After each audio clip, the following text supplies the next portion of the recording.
गुरु प्यारी संगत जी, जय गुरु जी। परमपिता परमेश्वर गुरु जी महाराज के श्री चरणों में कोटि कोटि दंडवत प्रणाम करते हुए आज के 7 PM रिटर्न सत्संग की शुरुआत करते हैं संगत जी।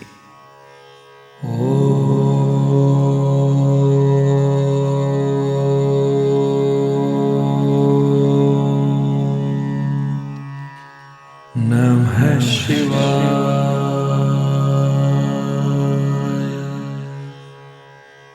शिव जी सदा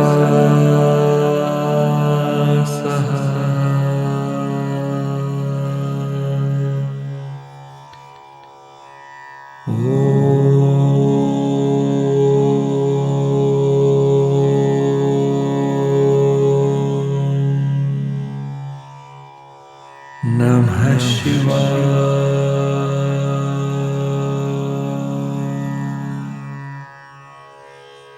गुरु जी सदा सहाय। जय गुरु जी महाराज। अनंतम अनंतम शुक्राना गुरु जी महाराज। गुरु प्यारी संगत जी, आप सभी संगत परिवार के रिटर्न सत्संग का पाठ करने के पूर्व सुनते हैं गुरु जी महाराज के पावन ग्रंथ दिव्य आभा से दिव्य सत्संग। गुरु प्यारी संगत जी, हो सकता है आपने ये सत्संग पहले भी सुने हों, परंतु हम सभी संगत परिवार जानते हैं संगत जी कि यदि गुरु जी महाराज आपको कोई सत्संग सुनवा रहे हैं तो उसमें कोई गहरा राज छुपा होता है, कोई संकेत छुपा होता है जो गुरु जी महाराज अपनी प्यारी संगत जी को देना चाहते हैं। संगत जी, सत्संग को पूरे भाव से अंत तक जरूर सुनिए। संगत जी, सुनते हैं दिव्य आभा से दिव्य सत्संग। आदरणीय गुरु जी महाराज, आपके कमल चरणों में नतमस्तक होकर हार्दिक प्रेम और आभार से मैं अपने अनुभव लिखने का साहस कर रही हूँ। कृपया मेरा मार्गदर्शन कीजिए। मैं जानती हूँ कि प्रतिदिन, प्रति सेकंड, प्रति श्वास जो मैं लेती हूँ आपकी दया के कारण है। फिर मैं आपके दिव्य उपकार के अनुभव कहाँ से लिखना आरंभ करूँ? आपके प्रेम पर मैं सहस्त्रों ग्रंथ लिख सकती हूँ। नम्रता पूर्वक मैं अपने अनुभव उनके साथ बांट रही हूँ जिनके आपके द्वार पर पहुंचकर आपकी दिव्य आभा देखने का सौभाग्य प्राप्त हुआ है। गुरुजी महाराज पूरी सृष्टि में हैं और पूरी सृष्टि उनमें समाई हुई है। इस जगत में उनकी दिव्यता के अतिरिक्त और कुछ नहीं है। वह सर्व विद्यमान है। यह फैलती हुई सृष्टि एक फूलते बुलबुले के समान है जो फूटने को तत्पर है, किंतु जब तक वह हमारे जीवन में है नहीं फूटेगा। विवाह के कई वर्ष तक डेविड और मेरी संतान नहीं हुई थी। हम अत्यंत निराश थे और स्त्री रोग विशेषज्ञ से उपचार भी करवा चुके थे। फरवरी 1991 में मैं भारत से एक शिशु गोद लेने का विचार कर रही थी। मैंने डबलिन में 48 सर्पेंटाइन मार्ग पर स्थित गुरुद्वारा साहिब श्री गुरु नानक दरबार में जाकर प्रभु से बात करने का निश्चय किया। गुरुद्वारे पहुंचकर मैं उनसे वार्ता करने लगी। मैंने उनको कहा कि वह मेरे पिता हैं और मैं उनकी पुत्री। मेरी एक ही समस्या है। मैंने उनसे निवेदन किया कि मेरे लिए न सही, मेरे पति के लिए एक संतान दे दें। उन्हें भी गोद लिया गया था और उन्हें किसी को अपनी संतान कहने में अति सुख मिलेगा। प्रार्थना स्वर्ग की ओर भेजकर आत्मविश्वास के साथ मैं वापस घर आ गई। 1 माह के पश्चात मुझे अपने गर्भवती होने का बोध हुआ। मैंने अपने परामर्शदाता चिकित्सक डॉक्टर लेनहेन और अपने पारिवारिक चिकित्सक को फोन पर अपने गर्भवती होने की सूचना दी। उन्होंने मुझे गर्भ परीक्षण करवाने की सलाह दी, क्योंकि मेरे जैसे रोगियों में छाया गर्भ होने के आसार भी पाए जाते हैं। मैंने उत्तर दिया कि मुझे 100% विश्वास है और मैंने बाबा जी गुरु नानक को उनके आशीर्वाद के लिए धन्यवाद दिया। 9 माह उपरांत मैंने एक सुंदर सी बेटी को जन्म दिया। चारों ओर प्रसन्नता का वातावरण छा गया। समय व्यतीत होने के साथ मुझे लगने लगा कि मेरी बच्ची के साथ कुछ अनहोनी हो रही है। मैं पैरामेडिकल का प्रशिक्षण ले चुकी हूँ और मुझे प्रतीत हुआ कि वह आंखों से संपर्क स्थापित नहीं कर रही थी। वह सुन नहीं सकती थी, मुस्कुराती या हंसती नहीं थी, ध्वनि नहीं करती थी और अन्य हरकतें जो उसकी आयु के शिशु कर सकते हैं नहीं कर रही थी। मैं अपने आप को डांटती थी कि मैं कार्य पर नहीं हूँ और अपनी ही संतान में शिशुओं के बढ़ने के चिन्ह ढूंढ रही हूँ। मैंने अपने आप को कहते हुए सुना, तुम माँ हो, यह तुम्हारी संतान है, रोग ढूंढना बंद करो। घर पर तुम चिकित्सालय या गहन सेवा केंद्र में कार्यरत नहीं हो। परंतु मेरी आत्मा इतनी व्याकुल थी कि मैं उसको परीक्षण के लिए ले गई। विशेषज्ञ ने आकस्मिक मार्ग अपनाते हुए उसे तुरंत देश के सर्व प्रसिद्ध स्नायु रोग विशेषज्ञ के पास भेजा और हमारी कठिनाइयां आरंभ हो गई। सिटी स्कैन, मस्तिष्क स्कैन, ईसीजी इत्यादि अनेक परीक्षण हुए और अंततः डॉक्टर ने निष्कर्ष सुनाया कि उसे प्रमस्तिष्कीय पक्षाघात है। हमें बताया गया कि शीना कभी बैठ या चल नहीं पाएगी और समय के साथ उसकी मुखाकृति विकृत होती जाएगी। शारीरिक और मानसिक रूप से वह विकलांग रहेगी। मेरे पति डेविड अत्यंत व्यथित थे। मैं अंदर से ध्वस्त हो गई थी और आवेश में आकर मैं चिल्लाई, हे प्रभु, आप मेरे साथ ऐसा कैसे कर सकते थे? कैसे प्रभु? आप मेरे पिता नहीं हैं। डेविड ने मेरे मुंह पर हाथ रखकर कहा कि ईश्वर के बारे में इस प्रकार से बात नहीं करी जाती है। जितना आश्वस्त होकर वह कह सकते थे, उन्होंने कहा कि शीना स्वस्थ हो जाएगी। मैं शीना को उठाकर वापस आ गई। मैं उस बावली स्त्री की भांति थी जिसे स्नायु विकार हो गया हो। मेरे मुख पर अश्रुधारा बहे जा रही थी। मैं भगवान पर क्रोधित हो रही थी और अंत में मैंने डेविड को पूजा कक्ष में जाकर ग्रंथ साहिब को बाहर फेंकने के लिए कहा। मैं चिल्ला रही थी, इस संसार में कोई ईश्वर नहीं है। डेविड ने उत्तर दिया, सुखी, यदि तुम ईश्वर को अपने जीवन से निकालना चाहती हो, वह तुम्हारी इच्छा है। मुझे यह पाप करने को मत कहो। मुझे अभी भी उसमें आस्था है। तो मैं गुरुद्वारे जा रही हूं और बाद में लौटूंगी। इतना कहकर मैंने शीना को उठाया और चल पड़ी। मेरी बहन एमी हमें कार में गुरुद्वारे ले गई। मैंने शीना को गुरु ग्रंथ साहिब महाराज के निकट लेटाया और पागल बच्चे की भांति हरकतें करने लगी। मैंने सद्गुरु से असंतोष प्रकट किया। आपने कहा था कि आप मेरे पिता हैं, आप मुझसे प्रेम करेंगे, मेरी रक्षा करेंगे और मेरा ध्यान रखेंगे। क्या इसे ध्यान रखना कहते हैं? आपने मुझे एक सुंदर सी संतान देकर कृतार्थ किया और आपने उसकी शरीर का सबसे महत्वपूर्ण भाग ले लिया, उसका मस्तिष्क। आप ऐसा कैसे कर सकते थे? मैं रोए जा रही थी। ज्ञानी जी ने सोचा कि मैं पागल हो रही हूं। फिर मैंने कहा, हे भगवान, हे अकाल पुरुष, मैंने अपने पूरे जीवन आपको प्रेम किया है। यदि आप वास्तव में हैं, आप मुझे अपने अस्तित्व का प्रमाण देंगे कि आप मुझे सुन रहे हैं। यदि आप ऐसा नहीं करेंगे तो मैं आपसे फिर कभी प्रेम नहीं करूंगी। मेरे लिए आपका कोई अस्तित्व नहीं रहेगा। मैं इस बच्ची से प्रेम करूंगी, इसका ध्यान रखूंगी और इसके लिए जो उचित होगा करूंगी, किंतु आपसे कभी प्रेम नहीं करूंगी। मेरा इतना कहना था कि शीना ने अपना नन्हा हाथ उठाकर मेरे गाल पर मारा। इस समय तक शीना के हाथ इतने कमजोर थे कि वह उसके वक्ष पर ही रहते थे। मुझे उन्हें उठाकर उनका व्यायाम कराना पड़ता था क्योंकि वह स्वयं उनको हिला नहीं पाती थी। मैं उत्तेजित थी। मुझे पता था कि प्रभु ने उत्तर दिया है। मैं उनके चरणों में गिर पड़ी, उनसे क्षमा याचना करी और ज्ञानी जी को गुरु ग्रंथ साहिब से एक बाक अर्थात एक वाक्य निकालने को कहा। दिव्य संदेश था कि समय के साथ सब ठीक हो जाएगा। अतः मैंने शीना को उठाया और घर आ गई। मैं गुरु नानक देव अकाल पुरुष से शीना को स्वस्थ करने के लिए प्रार्थना करने लगी ताकि वह अपने कमरे से हमारे कमरे तक आ सके, भूख लगने पर अपने मुंह और पेट की ओर उंगली कर सके, या फिर यदि उसके शरीर के किसी भी अंग में पीड़ा है तो उस ओर उंगली कर सके। मैं इतनी ही कामनाएं कर रही थी क्योंकि मुझे लगता था कि वह मानसिक रूप से अविकसित थी और संभवतः प्रभु हमारी इतनी ही आकांक्षा पूर्ण कर सकेंगे। डेविड प्रभु से उनको स्वस्थ करने के लिए प्रार्थना करते थे। उनके मन में मेरे से अधिक विश्वास था। मेरी बहन एक बाल रोग विशेषज्ञ इंग्लैंड से डेविड को शीना के रोग की गंभीरता समझाने आई। उसने कहा कि शीना शारीरिक रूप से विकलांग रहेगी और समय के साथ उसकी मुखाकृति विकृत हो जाएगी। उसने डेविड को स्थिति से समझौता करने के लिए कहा। वह विचलित अवश्य हुए, फिर भी उनको विश्वास रहा कि प्रभु की दया से सब ठीक हो जाएगा। जो उनको बताया गया उसे सुनकर वह व्याकुल भी हुए। इस समय प्रभु के साथ मेरी यात्रा, मेरी आध्यात्मिक यात्रा आरंभ हुई। मैंने ईश्वर के शब्द को स्वीकार किया और निश्चय किया कि मुझे अमृत वेला में प्रार्थना करनी चाहिए। अर्धरात्रि 2 बजे बिना शोर किए उठकर मैं अपने हाथ और पैरों पर स्नानागार तक जाती थी और हाथ मुंह धोकर प्रार्थना करती थी। मैं उनको कहती थी कि मैं उनके पास स्वच्छ होकर आई हूं। स्नान करने से मेरे पति उठ जाते और क्रोधित होते और फिर मेरी प्रार्थना असफल रहती। फिर मैं चुपचाप बिस्तरे में डेविड के उठने से पहले आकर सो जाती। यह 17 माह तक चलता रहा। इस अवधि में शीना के विभिन्न उपचार एवं चिकित्साएं चलती रही। शारीरिक, मानसिक, वाच इत्यादि। घर में हम पहिए वाली कुर्सी और लिफ्ट लगाने का विचार करने लगे थे। एक शाम को मैं रहरा साहिब का पाठ बाबा जी को अर्पण कर रही थी और मेरी बहन अमरजीत नीचे शीना को देख रही थी। अचानक मैंने उसे चिल्लाते हुए सुना, सुखी, शीना चल रही है। मुझे उसका कहा समझ नहीं आया और मैं उससे पाठ में अड़चन डालने के लिए नाराज हुई। पाठ पूरा कर मैं नीचे गई। मेरी आंखों के सामने शीना एक कुर्सी से दूसरी कुर्सी तक दौड़ रही थी। एक चमत्कार हुआ था जो वैज्ञानिक रूप से असंभव था। वह खुलकर मुस्कुरा रही थी। डेविड जब काम से लौटे तो हम तीनों प्रभु को धन्यवाद देने भूमि पर नतमस्तक हो गए। जो कुछ हो रहा था वह अविश्वसनीय था। वह चल रही थी। हमने उसे बार बार वही करने के लिए कहा।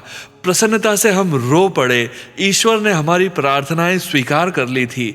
हमने गुरुद्वारे जाकर प्रभु को धन्यवाद दिया अपनी बच्ची की सहायता के लिए। चिरकाल से चली आ रही तप कर वरदान मांगने की प्रथा को मैंने पा लिया था। उस दिन से मैंने बाबा जी के कक्ष में ज्योत जलाना आरंभ कर दिया और उसके द्वारा उनके दर्शन की अभिलाषा प्रकट करी। यह मेरे प्रेम की ज्योति थी। जीवन बीत रहा था। अचानक 1995 में मेरी मां रुग्ण हो गई। उनका रक्त प्रवाह अत्यंत वेग से हो रहा था और चिकित्सक ने कहा कि गर्भोच्छेदन द्वारा उनका गर्भाशय निकालना पड़ेगा। प्रशिक्षित परा चिकित्सिका होने के कारण मेरी मां ने मुझे घर आकर उनकी सहायता करने के लिए कहा। मैंने उन्हें शीना के रोग की गंभीरता के बारे में नहीं बताया था। कुछ समय पूर्व ही डेविड भी अपनी नौकरी से हाथ धो बैठे थे। फिर भी हमने निश्चय किया कि शीना और मैं भारत जाएंगे। यद्यपि शीना प्रगति कर रही थी, उसके विकास में 2 क्रियाएं शेष थी। एक, वह बोल नहीं पा रही थी और दूसरे, वह सामान्य भोजन नहीं कर रही थी। फलस्वरूप उसे विशेष खाद्य पदार्थ देने पड़ते थे। भारत में रहते हुए उसके लिए यह विशेष वस्तुएं आवश्यक थी। इसका अर्थ था यात्रा में अधिक सामान। हम एयरपोर्ट पर अपने अधिकार से अधिक सामान लेकर पहुंचे। विमान कर्मचारी अधिक वजन के लिए पैसे की मांग कर रहे थे। हमारे लिए यह संभव नहीं था। मैं चिंतित हो गई। मैं अंदर ही अंदर रो रही थी। हे प्रभु, कुछ कीजिए। वहां पर मेरी माँ रोगग्रस्त है और यहाँ पर मेरी बेटी। मेरे पास देने के लिए पैसे नहीं है। मैं क्या करूं? स्पष्टतया उसी समय गुरुजी, जिन्हें मैं इस समय तक जानती नहीं थी, उन्होंने चंडीगढ़ में संगत को कहा, बेटी ने उन्हें आयरलैंड में बुलाया है और उन्हें वहां जाना है। इसी समय कर्मचारी ने मेरी ओर मुड़कर कहा कि मैं आगे जा सकती हूं। उसने यह भी कहा कि अधिक सामान के लिए कोई अतिरिक्त व्यय नहीं करना है। मैंने अकाल पुरुष को उनकी सहायता के लिए धन्यवाद दिया और इस बारे में और अधिक नहीं सोचा। मेरी छोटी बहन ने मुझे गुरुजी महाराज के दर्शन करने के लिए विनती की थी। मेरी माँ के ऑपरेशन से पूर्व उनके कमरे में तीव्र सुगंध मिली। ऑपरेशन में माँ के शरीर से निकला हुआ गर्भाशय श्वेत रंग का हो गया और यह ठीक थी। कैंसर के कोई चिन्ह नहीं थे। उस समय हमने इन घटनाओं के बारे में कुछ नहीं सोचा, किंतु अब पुनरावलोकन करते हुए लगता है कि उस समय हमने उन्हें नहीं पहचाना और उनको अपने हृदय में स्थान नहीं दिया। एक दिन माँ के ऑपरेशन के बाद मैं चंडीगढ़ के सेक्टर 35 में अपने भाई के घर बैठी हुई थी। जब मैंने कुछ लोगों को गुरुजी के बारे में बातें करते हुए सुना, उनमें मेरी भाभी के भाई गिक्की भी थे, जो गुरुजी के भक्त हैं। मुझे प्रतीत हुआ कि कोई मुझे बुला रहा है। मैंने पूछा कि क्या मैं गुरुजी से मिल सकती हूँ। मेरे परिवार वाले चकित रह गए, क्योंकि मैं कभी किसी पंडित, पुजारी, संत और धार्मिक लोगों के पास नहीं जाती थी। मैं गुरु नानक के उपदेशों का अनुसरण करती थी और उन्होंने ऐसे लोगों के पास जाने को मना किया था। उन्होंने कहा, सुखी, हमने कभी तुमसे इस बारे में पूछा नहीं था, क्योंकि तुम इनमें विश्वास नहीं करती हो। उस शाम जब मैं गुरुजी के पास गई और कार से उतर रही थी, तो गुरुजी ने संगत को बताया, बेटी आई है। उनके मंदिर में प्रवेश करके मैंने उनके कमल चरणों को स्पर्श किया। उन्होंने मुझे दिव्य प्रसाद दिया और बैठने के लिए कहा। वह उठकर मेरे पास आकर बैठ गए और उन्होंने मेरे रोगों, मेरे ऑपरेशन, आयरलैंड में मेरे घर, उसकी सजावट, प्रत्येक कमरे की वस्तुएं, खिलौने, भोजन करने के बर्तन आदि अनेक वस्तुओं के बारे में विस्तार से बताना आरंभ कर दिया। मैं स्तब्ध थी। फिर गुरुजी ने कहा कि वह वही है, अपने रंग रूप में, 1 जमा 1 2 ही होते हैं, 3 नहीं। उन्हें बहुत कुछ दिखाना और सिद्ध करना शेष है। मेरे साथ बैठी एक महिला ने मुझे कहा, गुरुजी ने उन्हें बताया था कि मैंने ईश्वर के द्वार पर इतनी जोर से दस्तक दी कि मेरी बेटी स्वस्थ हो गई, इसलिए मुझे गुरुजी का आभारी होना चाहिए। स्तब्ध होने के साथ मैं विस्मित भी थी। यह तो ईश्वर और मेरे आपस की बात थी, गुरुजी को इस बारे में कैसे पता? मैंने उनकी ओर देखा। पहले मैंने प्रश्न किया कि क्या यह वास्तव में हो रहा है, और फूट फूट कर रोने लगी। किसी भी व्यक्ति या दिव्य पुरुष के लिए मेरे और परमात्मा के साथ आपस में हुई बातों का पता नहीं लग सकता था। यानी मैं अमृत वेला में उठकर अपनी बेटी के स्वास्थ्य के लिए प्रार्थना करती थी। मैंने मन ही मन गुरुजी से प्रश्न किया, आप कौन हैं? क्या आप वही हैं जो मैं सोच रही हूं? एक अत्यधिक चौंधियाने वाली आभा ने मुझे और पूरे कमरे को घेर लिया। मैं उनके चरणों में गिर गई और बार बार कहने लगी, क्या आप वही हैं जो मेरे मन में हैं? और फिर मैंने कहा, हे सर्व विद्यमान प्रभु, मेरी बेटी को ठीक करने के लिए आपका हार्दिक धन्यवाद। उसकी मुस्कुराहट कितनी सुंदर थी। उस मुस्कुराहट से ईश्वर से संबंध स्थापित हो गया था। उनकी आंखें बाह्य संसार से नाम मात्र के संबंध का संकेत देती हुई आधी खुली हुई थी और अपने अंतर ज्ञान से संबंध स्थापित करती हुई आधी बंद थी। फिर मैंने क्षमा मांगी और पूरी संगत को देखने के लिए पीछे जाकर बैठ गई। मैंने अपने आसपास बैठे हुए लोगों से गुरुजी के बारे में अपने निजी अनुभव कहने के लिए विनती करी। जो कुछ मैंने सुना यह बिल्कुल मेरे नाना जी और पवित्र पुस्तकों और गुरु ग्रंथ साहिब जी की सीख के अनुरूप था। मेरी राय में गुरुजी गुरु नानक समान हैं। जैसे ही मैंने यह सोचा, गुरुजी ने मुझे आगे बुलाया और कहा कि सुखी, तुम्हें आने वाली वैसाखी सदा याद रहेगी। मेरे लिए वैसाखी का अर्थ केवल फसल काटने का समय था। गुरुजी के चारों ओर मुझे गुलाब और लेवेंडर पुष्पों की सुगंध आ रही थी। लोगों ने मुझे गुरुजी के पैर और हाथ सूंघने के लिए कहा। वह उसी सुगंध से भरे हुए हैं। उनके चरणों को छूते ही मेरे हाथ उस सुगंध से भर गए। मैं अचंभित रह गई। गुरुजी ने मेरी ओर मुड़कर कहा, बेटी, ए अमृत है। उसी समय वह मेरे आसपास उपस्थित लोगों का उपचार कर रहे थे और जैसे ही कोई रोग निवृत्त होता वह मुस्कुराते थे। रात्रि के अंत में मैंने अपना सिर उनके कमल चरणों में रख दिया। जब सिर उठाकर मैंने उनकी आंखों में देखा तो उनके चक्षुओं से 2 किरणें निकलकर मेरी ओर आई। उनमें सितारे भरे हुए थे। मुझे आभास हुआ कि वह कौन है। बचपन से मुझे सदा लगता था कि प्रभु मेरे पास किरणों के मार्ग से आएंगे और वह सितारों से भरी होंगी। घर चलते हुए गुरुजी ने मुझे अगले दिन शीना को लाने के लिए कहा। मैंने उत्तर दिया कि यह कठिन होगा क्योंकि वह कुछ नहीं खाएगी। लोग उसको घूरेंगे, पर अंत में यह भी कह दिया कि मैं उनके निर्देशों का पालन करूंगी। अगले दिन मैं शीना को लेकर गुरुजी के पास आई। जब हम सेक्टर 33 में गुरुजी के मंदिर की ओर जा रहे थे, शीना मेरा हाथ छोड़कर गुरुजी की ओर भागी। वह उनके कमल चरणों में नतमस्तक हुई और बोली, वाहे गुरु। मेरी बच्ची पहली बार बोली थी। मेरी आंखों में आंसू आ गए। गुरुजी ने शीना को ले जाकर लंगर करवाने को कहा।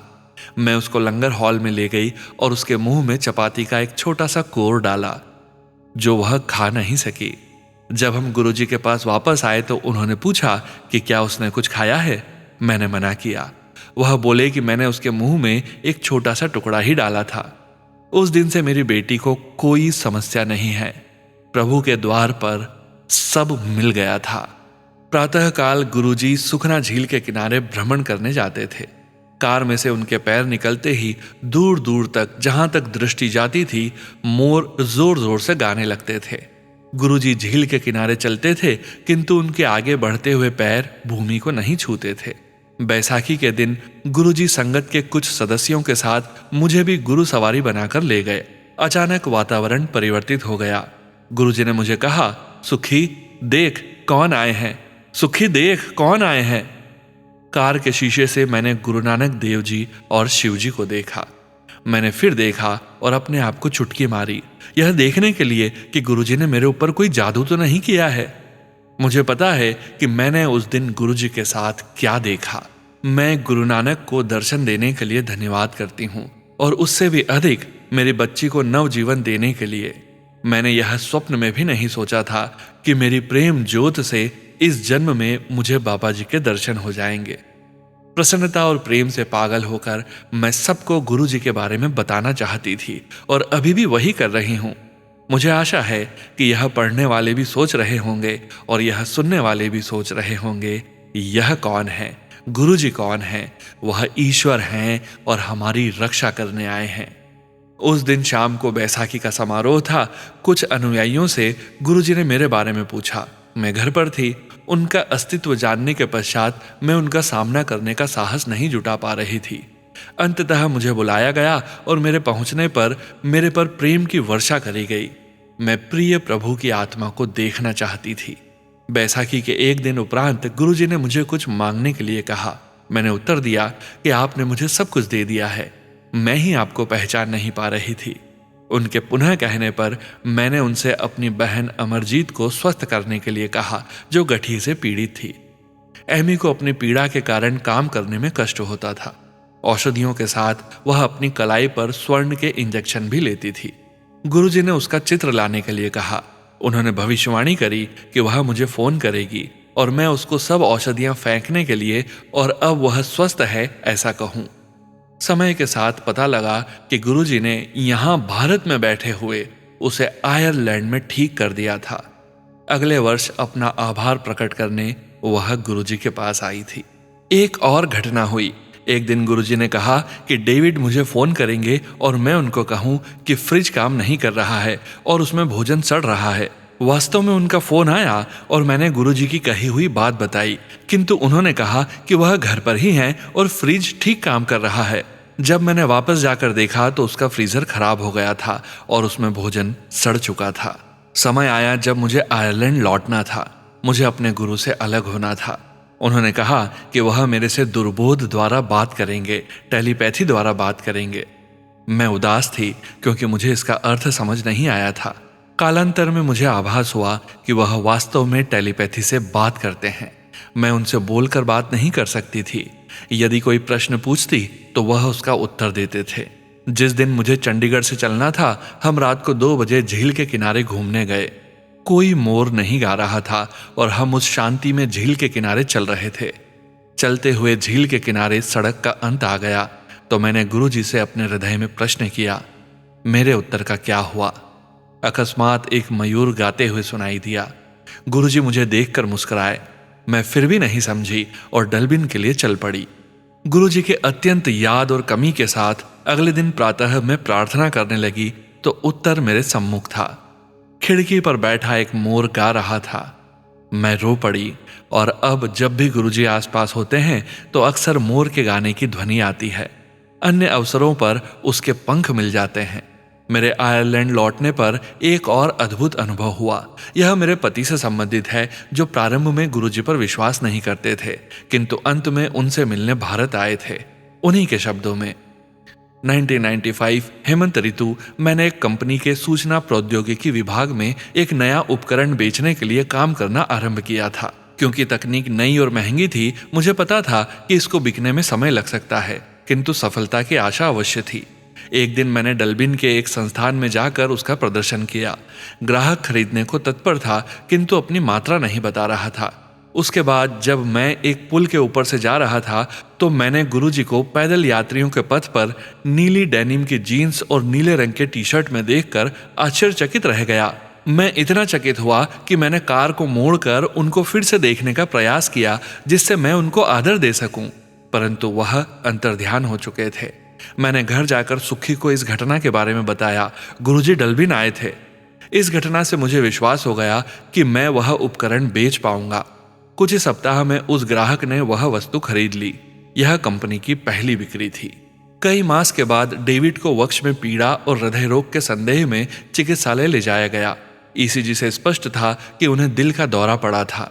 मैं आईसीयू में काम कर चुकी थी। मुझे उनकी इस अवस्था से चिंता थी। मैंने सहायता के लिए गुरुजी को पुकार लगाई और डेविड को गुरुजी द्वारा अभिमंत्रित एक पेंडेंट दिया। डेविड की गंभीर अवस्था देखते हुए सब परीक्षण करने के लिए उन्हें गहन सेवा केंद्र में रखा गया था। वहां पर लेटे हुए पहले उन्हें गुरुजी की सुगंध आई और उसके पश्चात नींद आने पर वह सो गए। इस अवधि में मैंने गुरुजी को फोन किया। गुरुजी ने स्वयं फोन उठाया और बोले कि वह पहले ही डेविड के पास हो आए हैं और सब ठीक हो जाएगा, मैं चिंता नहीं करूं। मैं डेविड की शैया के किनारे आ गई। जब वह उठे तो उन्होंने कहा कि उन्हें अच्छा लग रहा है और कोई दर्द नहीं है। सुगंध का वर्णन करते हुए उन्होंने कहा कि उन्हें गुरुजी के आने का आभास हुआ था।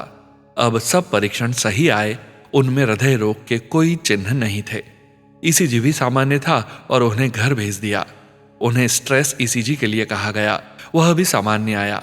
डॉक्टर्स ने कहा कि उनका हृदय उनसे बहुत कम आयु के व्यक्ति का सा था। मैं भाव विभोर हो गई। अभी भी मैं प्रभु के बारे में जान रही थी। हम मनुष्य इतने अस्थिर और निर्बल हैं कि हम शीघ्र ही हार मान लेते हैं। प्रभु के मुख से निकला हुआ प्रत्येक शब्द स्वर्ण समान है और उसे गंभीरता से लेना चाहिए। एक बार गुरुजी की संगत में प्रत्येक भक्त को एक चांदी का सिक्का मिला, जिसके एक और बाबा नानक का चित्र था और दूसरी ओर गुरुजी के चरण। जब यह भारत में हुआ, मुझे भी वह सिक्का आयरलैंड में मिला। यदा कदा जब मैं प्रार्थना करती थी, मुझे उनके स्वरूप से मिश्री या लाल गुलाब मिलते थे। एक अवसर पर मेरी बहन अमरजीत ने उनके स्वरूप के सामने खड़े होकर कहा, सुखी ही क्यों, मैं क्यों नहीं। उसी समय गुरुजी के स्वरूप में उसने उनको अपनी पलक झपकते हुए देखा। वह रोती बिलखती मेरे पास आई कि उसने गुरुजी को ललकारा था और वह अत्यंत क्षमा प्रार्थी हैं। फिर एक बार हम कार में देर रात घर वापस आ रहे थे। हमें लंबी यात्रा करनी थी और कार में पेट्रोल बहुत कम था। हमें लग रहा था कि अगले आधे घंटे में ईंधन समाप्त हो जाएगा। फिर 1 घंटे की यात्रा के पश्चात जब हम पेट्रोल पंप पहुंचे तो वह बंद था। अब हमारे पास बिना पेट्रोल भरे चलने के अतिरिक्त कोई उपाय नहीं था और हम चल पड़े। 2 घंटे की यात्रा के बाद गुरुजी की कृपा से खाली पेट्रोल टैंक के साथ ही हम घर पहुंच गए। गुरुजी ने मुझे गुरु नानक और शिव के संबंधों के बारे में भी बताया। कैसे गुरु नानक शिवरात्रि को शिव मंदिर में जाकर एक शिला पर बैठकर शिव को सुना करते थे। प्रभु प्रेम की खोज में मेरा जीवन परिवर्तित हो गया है। उन्होंने सबसे कठिन अवसरों पर मेरी सहायता करी है। उन्होंने मुझे दिव्य जीवन, शक्ति, सुरक्षा, प्रेरणा, जीने की इच्छा और उनके दिव्य रूप को खोजने की लालसा दी है। मैं अच्छा बनने का प्रयास करती हूँ जिससे मैं उनके चरणों में रह सकूं। मैं हृदय और आत्मा से उनसे प्रार्थना करती हूँ कि वह मुझे अपने कमल चरणों में आश्रय देते रहें और उनकी लंबी आयु की भी विनती करती हूँ जिससे वह सबकी आत्माओं को शुद्ध करते रहें। वह हमारे रक्षक हैं। हमारे कर्मों में वह हमारी सहायता करते हैं। मेरे जीवन का प्रत्येक क्षण उनके अनुभव से लिप्त रहता है। मैं उनके बारे में और लिखकर अपने अनुभव बांटती रह सकती हूँ। मैं आपसे विनती करती हूँ कि आप स्वावलोकन करें और अपने जीवन में गुरुजी का महत्व जानें। हम सब उनकी छत्र छाया में उनकी कृपा से ही हैं। अपने अनुभव लिखने में किसी भी त्रुटि के लिए मैं उनसे क्षमा मांगती हूँ। उनकी दया की अभिलाषा करते हुए मैं उनके संदेश सब में प्रसारित करती रहूंगी। हे प्रभु, मुझे अपनी संगत में और अपने कमल चरणों में स्थान दें। श्रीमती सुखी हैरिसन आंटी जी, डलबिन, आयरलैंड से। जय गुरुजी महाराज। अनंतम अनंतम शुक्राना गुरुजी महाराज। जय गुरुजी संगत जी। गुरु प्यारी संगत जी, अब आप सुनने जा रहे हैं व्हाट्सएप मैसेज के रूप में प्राप्त सत्संग। संगत जी के मोबाइल के लास्ट 4 डिजिट्स हैं 9381। जय गुरुजी महाराज। अनंतम अनंतम शुक्राना गुरुजी महाराज। जय गुरुजी, शुक्राना गुरुजी। मैं यह सत्संग गुरुजी के दिव्य मंत्र ओम नमः शिवाय, शिवजी सदा सहाय, ओम नमः शिवाय, गुरुजी सदा सहाय से शुरू करूंगा। मेरे मन में बहुत कंफ्यूजन था कि मेरी आंख में कुछ प्रॉब्लम है और उस डिम्नेशिया की वजह से मुझ में बहुत कम कॉन्फिडेंस था। लेकिन गुरुजी ने मेरा डिम्नेशिया ठीक कर दिया और उसके साथ ही उन्होंने मुझ में नया और बहुत ज़्यादा कॉन्फिडेंस भर दिया और उसी कॉन्फिडेंस की वजह से मैं अपनी ज़िंदगी में सफल हूँ। अब मैं जो भी करता हूँ वह मेरे लिए सफलता बन जाता है। अब सफलता मेरे लिए बहुत आसान है। मेरी सेहत भी बहुत बेहतर हो गई है और मैंने ज़्यादातर लोगों के साथ जिनसे मैं मिला उनके साथ प्यार भरा रिश्ता बनाए रखा है। गुरुजी महाराज ने मेरी ज़िंदगी को कई ऐसे तरीकों से आशीर्वाद दिया है जिसकी कल्पना भी नहीं की जा सकती और वह इंसान के दिमाग की पहुंच से बाहर है। शुक्राना गुरुजी, दिल से शुक्राना गुरुजी। अनंतम अनंतम शुक्राना गुरुजी।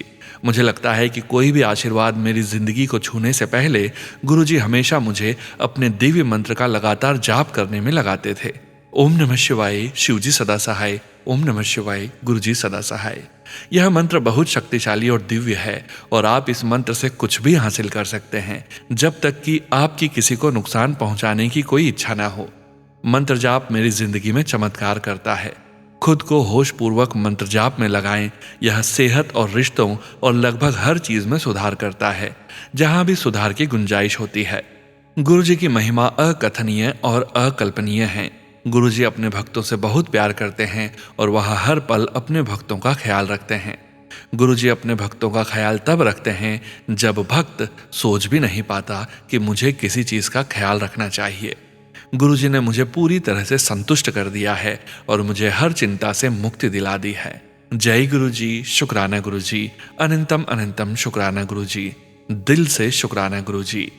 दिनेश कुमार, हैदराबाद, तेलंगाना से। सोनू अंकल से मेरा विनम्र निवेदन है कि कृपया मेरा सत्संग शेयर करें। ये शब्द मेरे दिल की गहराइयों से निकले हैं और बिल्कुल सच हैं। जय गुरु जी, शुक्राना गुरु जी। जय गुरु जी संगत जी। गुरु प्यारी संगत जी, सुनते हैं गुरु जी महाराज के पावन वचन। पहला वचन, जद तुसी मेरे कोल आंदे हो तां जुत्ती नाल अपनी अकल ते रफल यानी स्टेटस दा अहम बाहर छट के आओ। दूसरा वचन, nothing is by chance, everything is by choice. तीसरा वचन, किसी की निंदा चुगली मत करो, ना ही सुनो, सुनने से भी उतना ही पाप लगता है। जय गुरु जी महाराज, अनंतम अनंतम शुक्राना गुरु जी महाराज। गुरु प्यारी संगत जी, गुरु जी महाराज के महामंत्र जाप के साथ आज के इस सत्संग का यहीं विराम करते हैं। सत्संग शेयर करने के लिए सारी जानकारी वीडियो के डिस्क्रिप्शन में दी गई है। आप संगत परिवार अपने सत्संग लिखकर या ऑडियो फाइल में हमें दिए गए व्हाट्सएप नंबर पर सेंड कर सकते हैं।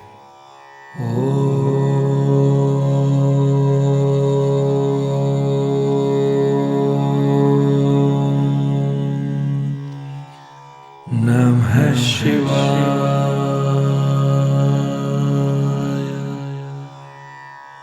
शिव जी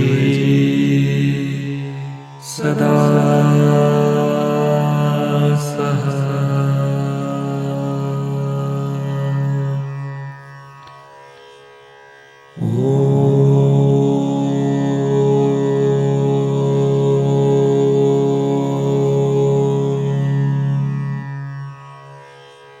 नमः शिवाय।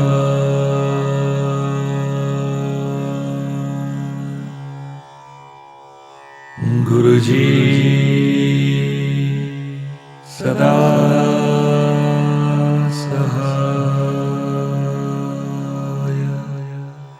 जय गुरु जी महाराज, अनंतम अनंतम शुक्राना गुरु जी महाराज।